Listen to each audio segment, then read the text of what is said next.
आजको हाम्रो प्रश्न रहेको छ be square minus C square cut A, C square minus A square cut B, A square minus be square cut C. यसलाई चाहिँ हामीले 0 भनेर प्रुभ गर्नु छ। यसको लागि चाहिँ हामीले एउटा फर्मुला चाहिँ जान्नुपर्ने हुन्छ। त्यो फर्मुला चाहिँ रहेको छ, त्यो चाहिँ हामी सुरुमा लेख्छौँ अनि पछि प्रुभ पनि गर्छौँ। सो यो फर्मुला छ sine square A minus sine square b equals to हुन्छ sine a plus b into sine a minus b. अब यो कसरी हुन्छ हेरौँ है। साइन स्क्वायर ए, यसलाई हामीले यो टर्मबाट प्रुभ गरौँ है। साइन स्क्वायर ए माइनस साइन स्क्वायर बी, यसलाई चाहिँ 2 ले मल्टिप्लाई डिभाइड गरौँ। 2 साइन स्क्वायर ए माइनस 2 साइन स्क्वायर बी, 2 ले मल्टिप्लाई गरेका छौँ अनि 2 ले डिभाइड पनि गरौँ। अनि यो हुन्छ, अब हामीलाई थाहा छ cos 2a भनेको हुन्छ 1 माइनस 2 साइन स्क्वायर ए, अनि 2 साइन स्क्वायरकै भ्यालु कति आउला त 1 माइनस cos 2a। नत्र यो हामीले यसो पनि गर्न सक्छौँ, 2 के अरे साइन स्क्वायर ए को फर्ममा चाहिँ 1 माइनस cos 2a पनि 2 पनि युज गर्न सकिन्छ। ओके, यो चाहिँ जुनसुकै मेथडबाट गर्दा हुन्छ। जस्तै यहाँ चाहिँ cos 2a इक्वल टु छ 1 माइनस 2 साइन स्क्वायर ए, चाहिँ 2 साइन स्क्वायर इक्वल टु हुन्छ 1 minus cos 2a, sine square A equal to हुन्छ 1 माइनस cos 2a अपन 2। यसरी गऱ्यो भने भयो। अनि यसरी 2 ले मल्टिप्लाई डिभाइड गरेर अनि यता ट्याक्कै 2 साइन स्क्वायर ए बन्छ अनि 2 साइन स्क्वायरको भ्यालु चाहिँ यो युज गर्ने। यसरी गरे पनि हुने भयो, दुईवटा मेथडमध्ये एउटा गर्ने। यो भयो 1 माइनस cos 2a, त्यसै गरेर 2 साइन स्क्वायर बी को फर्मुला होला 1 माइनस cos 2b, ये सेम फर्मुला यहाँदेखि अपनमा छ 2, यसमा 1 minus cos 2a minus 1 minus minus plus cos 2b अपनमा 2, 1 ले 1 काटियो। यो छ cos 2b minus cos 2a। यसको फर्मुला चाहिँ के हुन्छ त cos c minus cos d को फर्मुला हुन्छ cos c minus cos d को formula 2 cos c plus d by होइन sorry 2 sin c plus d by 2 अनि sin d minus c by 2। Okay, अहिले चाहिँ यो चाहिँ हाम्रो लागि कस्तो भयो त cos 2b minus cos 2a by 2। अब योमा चाहिँ हामी cos c minus cos d को फर्मुला आउँछ, के छ 2 sin c plus d by 2 अपनमा 2 पनि छ into sin c minus d, sorry d भनेको अहिले 2a माइनस c भनेको 2b बाई 2, यता 2 र 2 क्यान्सल भयो। यता पनि जस्तै यो 2 र यो 2 कमन लिएर यो 2 सँग चाहिँ क्यान्सल गर्न मिल्छ। जस्तै 2b र 2b अपन 2 चाहिँ b अनि 2a अपन 2 चाहिँ a भन्न सकिन्छ। त्यसरी यो भयो sin a plus b into sin a minus b। अब हामी चाहिँ यो फर्मुला चाहिँ हामी डाइरेक्ट त्यो क्वेसनमा युज गर्नेछौँ। फेरि एकचोटि हेरौँ है। यता छ साइन स्क्वायर ए माइनस साइन स्क्वायर बी छ, साइन स्क्वायर ए माइनस साइन स्क्वायर बी छ। यसलाई हामीले 2 ले माथि पनि मल्टिप्लाई गरेका छौँ, तल पनि तल चाहिँ डिभाइड गरेका छौँ, अथवा तल पनि मल्टिप्लाई गरेका छौँ। माथि तल डिभाइड गरेर multiplying on numerator and denominator by 2। अब योमा चाहिँ हामी 2 साइन स्क्वायरको फर्मुला युज गर्छौँ। यो फर्मुला चाहिँ हामी cos 2a बाट लिन्छौँ। cos 2a भनेको हुन्छ 1 माइनस 2 साइन स्क्वायर ए, अनि 2 साइन स्क्वायर ए भनेको हुन्छ 1 माइनस cos 2a। योमा चाहिँ 1 माइनस cos 2a को आयो, 2 साइन स्क्वायर ए भने 1 minus cos 2a, 2 sine square B भनेको चाहिँ 1 माइनस cos 2b। अनि यता 1 minus cos 2a minus 1 minus minus plus cos 2b 1 र माइनस 1 काटियो यो भयो cos 2b minus cos 2a अब योमा चाहिँ हामी cos c minus cos d को फर्मुला युज गर्छ त्यो चाहिँ हुन्छ 2 sin c plus d by 2 sin d minus c by 2 यता यो c यो d अनि यो फर्मुला चाहिँ 2 sin c plus d by 2 sin d minus c by 2 अनि यो हुन्छ यता 2 2 कमन छ अनि काट्ने यहाँ 2 2 कमन छ 2 काट्ने अनि हुन्छ sin a plus b into sin a minus b यो फर्मुला चाहिँ हामी यो क्वेसनमा युज गर्छ अनि क्लास 12 को ट्रिग्नोमेट्रीमा चाहिँ यो फर्मुला चाहिँ धेरै ठाउँमा युज भएको छ त्यही भएर यो फर्मुला चाहिँ सम्झिनु होला फर्मुला चाहिँ यो के रहेको छ यता छ formula sin square a minus sin square b equals to sin a plus b into sin a minus b भन्ने फर्मुला चाहिँ सम्झिनु होला ओके यो फर्मुला चाहिँ अब हामी युज गर्नेछौँ ओके अब यो क्वेसनमा हामी ध्यान दिउँ यता चाहिँ अब हामीले हेर्नु है तीनवटा टर्म छन् यो तीन टर्मलाई चाहिँ इन्डिभिजुअली हामी सल्भ गर्नु छ अनि 0 देखाउँछ अब यसो हेर्ने भनेपछि चाहिँ सबै क्वेसनको प्याटर्न चाहिँ एउटै छ चाहिँ हामीले चाहिँ फर्स्ट टर्मलाई जसरी सल्भ गर्छौँ सेकेन्ड र थर्ड टर्मलाई पनि हामी सेम तरिकाले सल्भ गर्नेछौँ भनेपछि हामी मेन फोकस चाहिँ फर्स्ट टर्ममा गरौँ ल यसको एलएचएस लेखौँ है एलएचएस छ be square minus C square cut a अनि यो छ सी स्क्वायर माइनस ए स्क्वायर कट बी अनि यो छ a square minus be square cut c यसमा बी को फर्मुला चाहिँ के हुन्छ हामीलाई साइन ल याद छ साइन ल भने के हुन्छ b upon sine b equal to 2r sine ल चाहिँ के थियो a upon sine a equals to b upon sine b equal to c upon sine c equal to 2r हुन्थ्यो योबाट चाहिँ बी को भ्यालु आउँछ बी को भ्यालु आउँछ 2r sine B L be को ठाउँमा हामी लेखौँ 2r sine B 2r sine B को स्क्वायर त्यसै गरी सी को भ्यालु के होला त 2r साइन सी को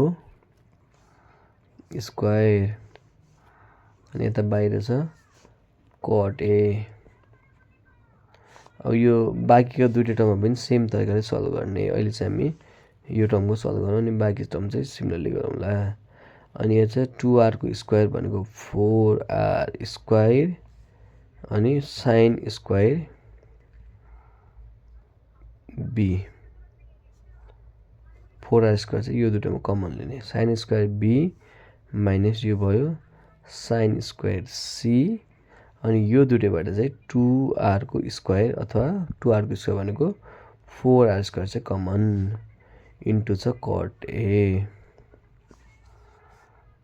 इक्वल्स टु अब हामीले भर्खर प्रुभ गरेका छौँ साइन स्क्वायर ए माइनस साइन स्क्वायर बी भने के हुन्छ त sine B plus C into sine be minus C into cut A okay यो चाहिँ अब हामीलाई थाहा छ यो चाहिँ ट्रायंगल हो नि ट्रायंगलमा के हुन्छ a plus b plus c equal to हुन्छ 180 अनि त्यहाँ बी प्लस सी भनेको के होला त 180 डिग्री माइनस ए अब हामी बी प्लस सी को ठाउँमा लेख्छौँ 180 डिग्री माइनस ए यता बी प्लस सी छ बी प्लस सी को ठाउँमा लेख्ने sine 180 degree minus a into sine be minus C into cut a भने चाहिँ के हुन्छ कस ए अपन साइन ए यो भयो 4r square sign 180 minus A भने हुन्छ sine A sine 180 minus theta sine be minus C अनि यो छ कस ए अपन साइन ए यो भयो साइन ए क्यान्सल ओके यो भयो 4r²। अब यता sin b - a छ नि, हामी sin b - a को फर्मुला युज गरौँ। के हुन्छ sin b cos c minus cos b sin c बाहिर छ इन्टु cos a। यो cos a ले मल्टिप्लाई गरौँ दुईटै टर्मलाई 4r² sin b cos c into cos a minus 4r² cos b into sin c into cos a। यो सबै कुरा चाहिँ हामीले हेर्नुहोस् त, यो सबै कुरा चाहिँ हामीले फर्स्ट टर्मलाई मात्र सल्भ गरेर आएको हो। बाँकी दुईटा टर्म चाहिँ हामीले खाली छोडेको छ। अब यो दुईटा टर्म चाहिँ म फेरि चाहिँ यो टर्म सल्भ गरेर देखाउँछु, अनि तेस्रो टर्म चाहिँ हजुरहरू आफूले ट्राई गर्नु होला। ओके, अनि यो सबै टर्म चाहिँ एकअर्कामा क्यान्सल भए चाहिँ त्यसको आन्सर चाहिँ 0 आउँछ। ओके, अब म सेकेन्ड टर्म लिएर गर्छु है। यो चाहिँ first term taking first term भनेर गर्दा नि हुन्छ, किनकि तीनवटा टर्म एकैचोटि गर्न चाहिँ धेरै लेन्दी हुन्छ। टेकिङ फर्स्ट टर्म, अब टेकिङ सेकेन्ड टर्म गरेर म फेरि हजुरलाई एक्सप्लेन गर्छु, जसले गर्दा चाहिँ बुझ्न, यो क्वेसन बुझ्न चाहिँ सजिलो होला। अनि सेकेन्ड टर्ममा पनि हामीले सेम यही मेथडले चाहिँ गर्नुपर्छ, टेकिङ सेकेन्ड टर्म हो। ओके, अनि सबै टर्म क्यान्सल भएर चाहिँ 0 आउनेछ। सेकेन्ड टर्म छ तपाईँको c² - a² cot b। Okay, अब हामी के गर्छौँ, c को भ्यालु चाहिँ के हुन्छ 2r sin c। यो चाहिँ साइन लको हामी युज गर्दैछौँ। अनि अक्षर अलि यस्तै छ। अनि यता चाहिँ a को भ्यालु हुन्छ 2r sin a, साइन लबाट यसको स्क्वायर छ इन्टु छ cot b। अब के गरौँ त, यो हेर्नुहोस् त 2 को स्क्वायर 4, r को स्क्वायर r², यो 4r²। दुईटै टर्ममा छ, यहाँ पनि सेम टर्म छ, यो कमन लिने। अनि यो हुन्छ sin² c minus sin² a into छ cot b। अब हामीले भर्खर प्रुभ गरेको फर्मुला के छ, sin², यो हेर्नुहोस् त sin² a minus sin² b equal to sin a plus b sin a minus b। यति धेरै हामीले प्रुभ गरेको थियौँ यो प्रोसेस गरेर। अब यसको हामी युज गर्छौँ, sin² a minus sin² b equal to हुन्छ sin a plus b into sin a minus b।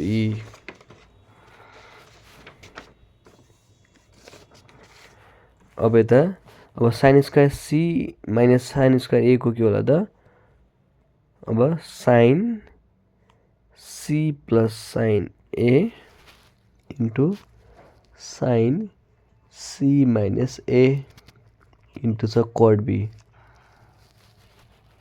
अब यो ट्रायंगलमा के हुन्छ, a plus b plus c equal to 180 भयो।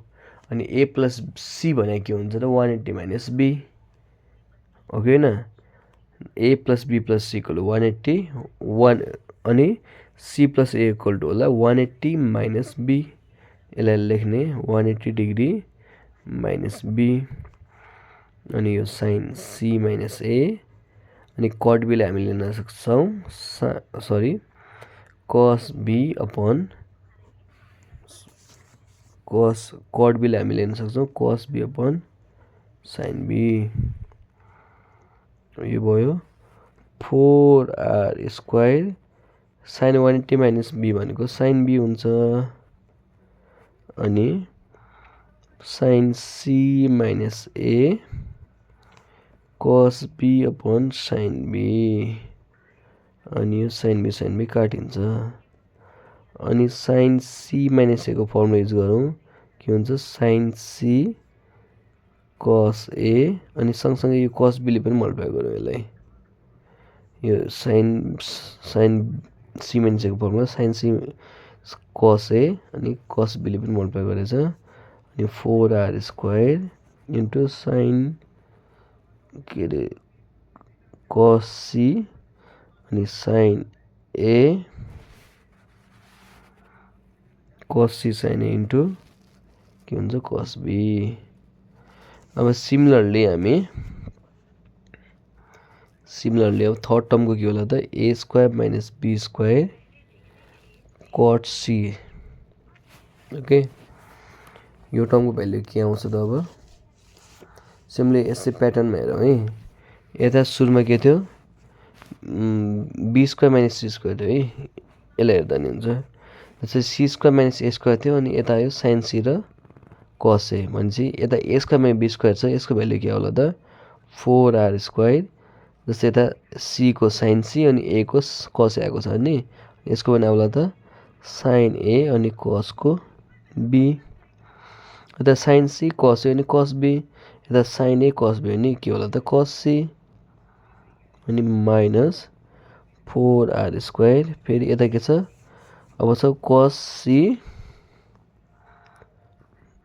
कस ए साइन बी मल्टिप्लाई भएको छ कस सी ले अब हेर्नुहोस् त जस्तै यो term sign B cos C cos ए यो टर्म कुनै अरू ठाउँमा छ कस ए कस सी भएको यता छ यो लास्टमा 4r square cos A sine B cos C यो टर्म क्यान्सल त्यसै गरी छ 4r square cos B sine C cos A cos B sine C cos B sine C कतै छ यता छ यता minus 4r square cos B sine C cos A छ यता चाहिँ 4r square sine C cos B छ यो काट्यो अनि यो र यो पनि सेम टर्म काट्यो अनि यो भयो 0